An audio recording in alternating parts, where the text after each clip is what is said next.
Tara mga kapuso, samahan nyo ako at puntahan natin ang isa sa pinagmamalaki ng Mount Banahaw, ang Kilangin Falls. Matatagpuan yan sa paanan ng Mount Banahaw. Malapit lang dito sa Liliw, Laguna.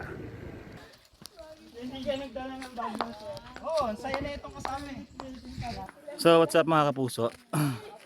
Umaakit kami ngayon ng 65 degree na kalsada. Sobrang taas. Kaya ginawa, dito na kami sa tarik. Sunod sa kabila. Boss, sige ha. Boss, yatas ah. Wala magjo-joke ha, wala magjo-joke. Tayo tayo mahina. Ano? Ay mga kasama ko. Malapit na po ba? Ha? 5 minutes na lang daw. 5 minutes na lang. So stop over